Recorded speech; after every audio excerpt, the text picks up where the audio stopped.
A number of things Christians have suffered in this country can be compared to the crucifixion of the Lord.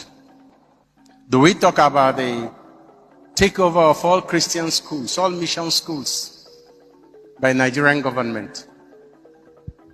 They took over those schools, destroyed them, turned our educational institutions into houses of formation of criminals and mediocres.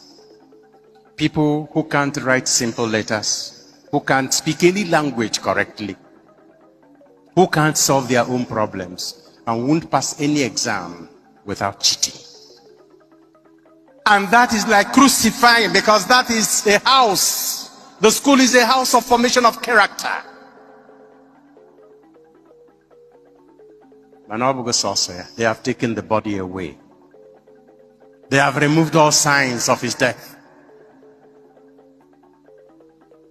Since after the takeover of schools, who has the correct statistics of the number of churches that have been burnt down in this country? Who knows how many Christians have been killed in this country because they are Christians? Some right inside the church. Some will tell you these are criminals. They are not just targeting Christians. Take it easy. How many of those who perpetrate these crimes have been arrested and prosecuted? How many of them are in jail? How many of them have faced the death penalty? The Catholic Church is against the death penalty. I'm talking about Nigerian law. But we know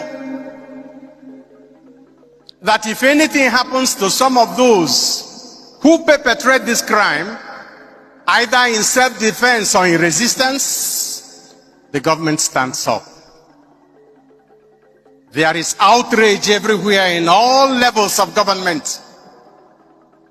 This selective outrage of government,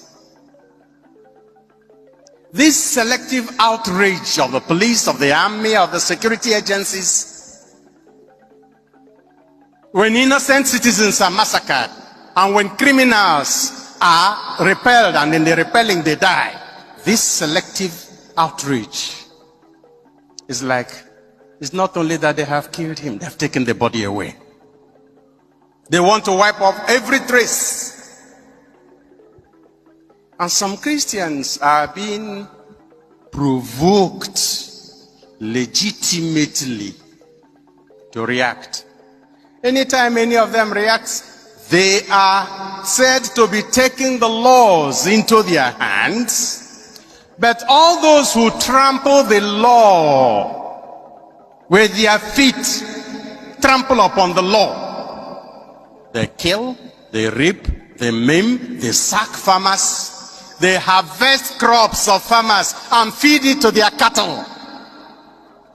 And when you say no, why are you doing this? It is death. And when they do that, they record it and post it to government to see. If you ask them question, you are killed.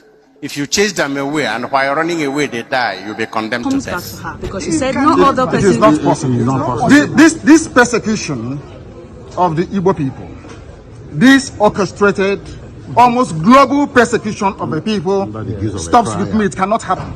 It can never happen. That is why we do what we do. That is why I do what I do.